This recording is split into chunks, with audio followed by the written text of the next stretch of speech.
parte de ellas, pero que tiene una mirada crítica sobre la evolución de las instituciones públicas, en particular la que tiene que ver con nuestra actividad judicial.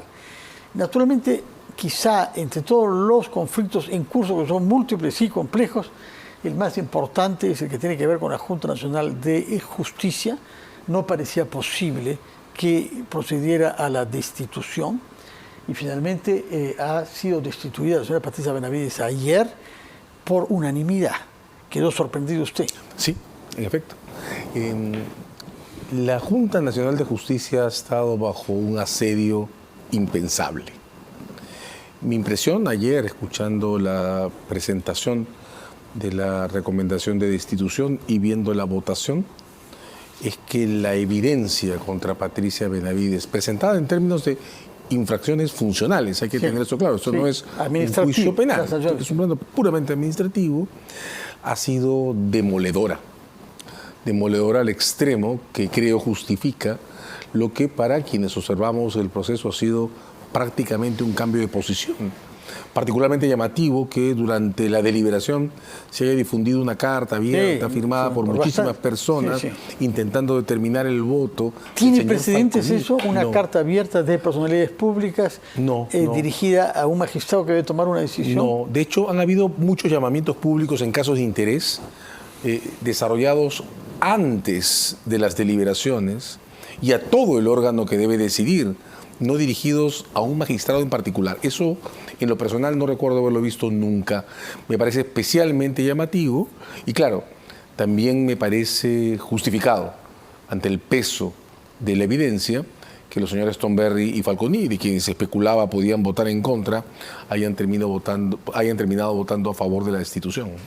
Ahora, hay voces en el Congreso que se elevan para decir que a un aforado solo lo puede destituir el Congreso mismo y que esta decisión no corresponde a los términos de nuestra institucionalidad. Y ya hemos visto que el Congreso tiene tendencia a creer que su poder es el primer del Estado. No sé de dónde sacan esa idea, usted quizás lo ha visto en la Constitución, pero sobre otros temas también, ¿no? Sí, de hecho, no es verdad.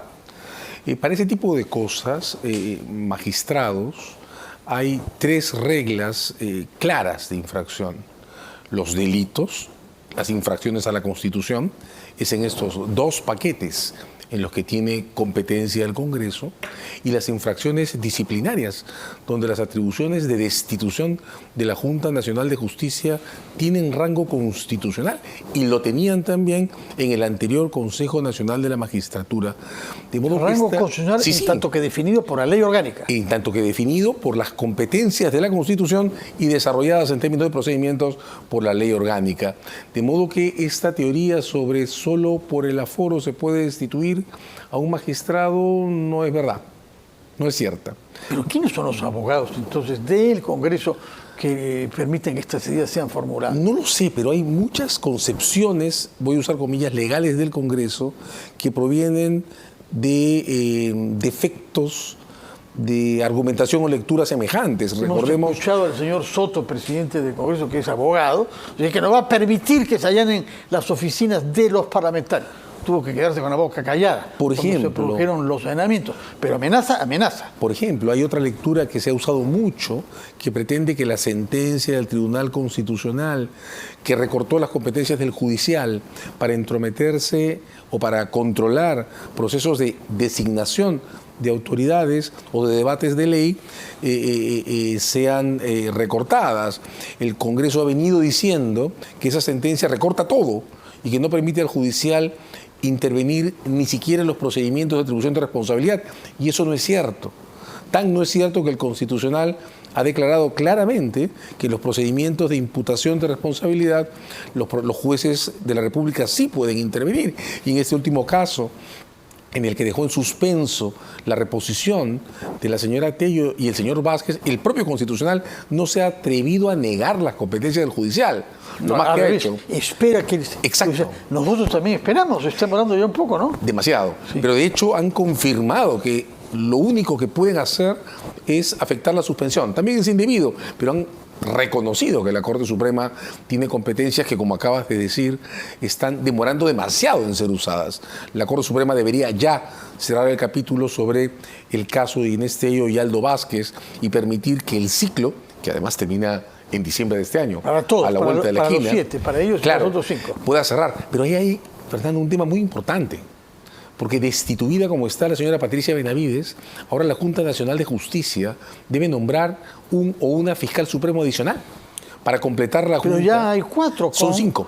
Con la reincorporación de Zoraida Ábalos, que fue anunciado. Yo oí decir que con 4 ya podía haber una junta de hecho, que eligiera. Con 3 puede haber una junta porque hay quórum. Con 4, lo que ocurre con 4 es que se vuelve institucionalmente más sólido tomar una decisión sobre quién va a ser fiscal de la Nación en adelante. Ahora está Villena, que tiene el cargo interinamente por encargatura, y está la señora Zoraida Ábalos cuando se concrete su reincorporación, que no ha tenido lugar todavía, me parece, ¿no? Hoy día ya fue ordenada judicialmente, de modo que eso puede ser mañana. Sí. Luego está el señor Villena y Del Espinosa. Y el señor Pablo Sánchez. 4. Ya.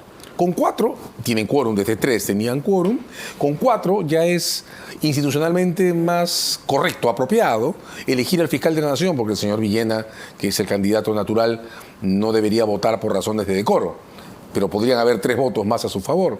Sin embargo, la conformación de la Junta de Fiscales Supremos tiene 5 plazas. La 5ª plaza, que ha quedado ahora libre, se produce por la destitución de la señora Benavides. Y es la Junta Nacional de Justicia quien debe llenarla. Con 5 miembros activos. Razón por la cual es más importante que sean 7 miembros activos. La solución de este último impasse en esta historia depende de que el judicial, como has dicho al principio, ponga al día el caso de la señora Tello y el señor Vázquez y decida si retornan o no al puesto. Ahora, los abogados de la señora Patricia Benavides han sostenido que han habido vicios procesales. En primer lugar, por la participación de la señora Tello, que elaboró un documento inicial sobre el caso, y que se usó. En segundo lugar, por la no respuesta a algunas solicitudes que la defensa había presentado. ¿Cuál es su opinión? Que no encuentro ninguno, honestamente. Yo lo que encuentro es un forzamiento que intenta presentar como irregular un proceso que no les agrada, que no les ha dado la razón, pero que no tiene, desde mi punto de vista, más vicios que lo que el Congreso perpetró cuando sacó de la sala de deliberación a 2 magistrados. Con un voto cuestionable de algunos miembros de la Comisión Permanente, ¿no? Tal cual, tal cual. Entonces, ahí es donde yo veo el centro de los vicios, en las interferencias del Congreso. Fernando, esto es muy importante. La única vez en este país en que una autoridad se ha entrometido en una deliberación judicial o jurisdiccional fue con ocasión al caso Barrios Altos en la contienda de competencia que estaba votándose a favor o a punto de llegar a favor del judicial. En esa ocasión el Congreso rompió la deliberación con una ley que cambió las reglas de votación de jueces. Fuera de esa escena a mediados de los 90, esta ha sido la primera en la que el Congreso rompe las puertas de un foro cerrado en deliberación judicial. Permíteme decir esto, la deliberación jurisdiccional es un ritual sagrado. Nadie puede intervenir en ese momento. Bueno, pues el Congreso rompió las puertas y sacó a 2 magistrados de la sala. Esa es la arbitrariedad constitucional que ha tenido esta historia. El resto del procedimiento, pues es un procedimiento que encuentro limpio. De hecho, el informe ha sido suscrito cuando la señora Tello tenía plena competencia para hacerlo. De modo que no hay manera de retrotraer o alterar los tiempos para acusar de nulidad un texto que no tiene ninguna. En todo caso, a lo largo de todos estos meses hemos visto una serie de quejas por razones procedimentales, pero lo que no ha impedido que se llegue a esta conclusión, que es la destitución de la señora Benavides. ¿Qué recursos, qué caminos procesales se tiene todavía por parte de la defensa? Bueno, he escuchado a los defensores de la señora Benavides decir que van a intentar un amparo. En realidad creo que han intentado más de 5 y han perdido todos. Entonces, uno más bien, lo intentarán. Pero hay que notar esto. Por vía de amparo, la defensa de la señora Benavides puede atacar o intentar atacar la destitución de la señora Benavides como fiscal suprema. Pero el único órgano quien decide quién va a ser fiscal de la Nación en adelante es la Junta de Fiscales Supremos. De modo que incluso si imagináramos que luego de perder una primera instancia, una segunda, pudieran llegar al Constitucional, y el Constitucional, que nos ha dado algunas sorpresas, sí, más de una, sí, decidiera atacar la destitución, la señora Benavides podría regresar al Ministerio Público como fiscal suprema. Pero si se elige un fiscal de la Nación, no como fiscal de la Nación. La elección de la Fiscalía de la Nación es una competencia exclusiva de la Junta de Fiscales Supremos y no se removería, no tiene forma de ser removida por ningún ataque a la decisión de ayer. Muy bien, vayamos a otro punto igualmente importante, que es la demanda competencial anunciada por el Poder Ejecutivo, por la Presidenta a través de un procurador, contra a la vez el Poder Judicial y la Fiscalía, a los que atribuye la Presidencia que están ejerciendo un menoscabo de sus funciones propias en el cargo de jefe de Estado. Me ha sorprendido. Es la mejor defensa que he visto de Pedro Castillo en todo este tiempo. Porque resulta que las atribuciones que están poniendo en cuestión en la Fiscalía y en el Judicial son las atribuciones que provienen de un debate que se desarrolló a partir de mayo del 22, cuando el fiscal Pablo Sánchez habilitó por primera vez la investigación preliminar contra un presidente de la República. Ese debate fue resuelto a finales del 22 por el Poder Judicial en una resolución judicial que convalidó el procedimiento de investigación preliminar. Finales del 22, quiere decir antes o después del 7 de diciembre. No. El debate sobre la investigación fue antes del 7 de diciembre. Antes. Se refería a la investigación preliminar aún, no a la preparatoria. Entonces, lo que la defensa de la señora Boluarte está haciendo es retrocedernos en las manijas del tiempo para desandar todo lo que se ha hecho en el caso de Pedro Castillo. Eso me parece muy curioso, ¿verdad? El Congreso de la República hace un tiempo atacó la ley de colaboración eficaz, intentando prohibir o disponiendo que se prohíba utilizar declaraciones de delatores para confirmar otras delaciones. Bueno, esa fue la herramienta con la que la fiscal Barreto y en su día la propia Benavides ensamblaron el caso contra Pedro Castillo. El Congreso de la República ha empujado una ley para deshacer el procedimiento de coordinación entre delaciones concurrentes. Eso, o sea que cualquier día de estos, todas estas decisiones podrían beneficiar al señor Castillo. Claro, o va a tener que intervenir el judicial para hacer observar que esa es una intromisión inaceptable e inaplicar esa ley. Y ahora la Presidenta de la República pide al Constitucional que declare que toda la investigación preliminar contra Pedro Castillo violó la Constitución. Eso es lo que está haciendo. Lo está haciendo en nombre propio. Claro. Pero aplica a Pedro Castillo. Sí. Bueno, hablemos de otro tema que es igualmente relevante, aunque está peligrosamente siendo dejado de lado de la opinión pública, abrumada por muchos otros casos, que es el caso Lavajato. Estamos hablando de mucho dinero, de una afectación grave al Estado y de la paralización de una enorme cantidad de obras vinculadas a toda esta trama de corrupción. Hubo esta decisión tomada por un solo juez supremo brasileño, el doctor Dias Toffoli, que creo que no tiene los mejores antecedentes, ¿no? Es un miembro del Partido de los Trabajadores de Lula, que fue personero del partido, luego nombrado por Lula miembro de la Corte Suprema y que se pronuncia uno a favor de la liberación de Lula en su momento, hace unos años, lo que le permitió ser candidato presidencial y ganar, y luego esta decisión, anulando todo, salvo respecto, digo, de Marcelo Odebrecht, salvo el acuerdo que se había firmado con la Fiscalía. Sí, son tres decisiones, ¿no? En el medio está la inhabilitación del uso en el Brasil como evidencias del material informático que fue incautado en Suiza. A ver, varias cosas. Primero, aclarar algunos puntos del debate que he estado viendo empezar a desarrollarse en estos días. Todas las cuestiones sobre validez y nulidad o invalidación de procedimientos siguen una regla que se llama la cláusula republicana. ¿Qué significa eso? Que un Estado es libre de anular los procedimientos que se desarrollan en su sede, pero esa nulidad no se contagia a otras jurisdicciones, por una razón, y es que la nulidad siempre es una sanción, y la sanción recae sobre los actores del procedimiento. El juez Sergio Moro, básicamente. Todo está dirigido contra Sergio Moro. Exacto. Entonces, aparentemente con razón, por lo que hemos visto después. Sí, dejan la judicatura para ser político, se vuelve ministro de Bolsonaro. Ponen en evidencia un interés personal, además que hay grabaciones sobre él haciendo coordinaciones no aceptables con la Fiscalía.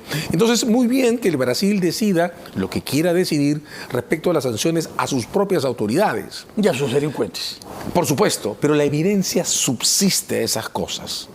La evidencia subsiste a las sanciones producidas por malos comportamientos dentro de una república, en tanto esos malos comportamientos no hayan contagiado directamente a la otra. Una regla muy simple. Imaginemos que dos ladrones, uno de ellos roba la evidencia de su cómplice y se la entrega a un fiscal.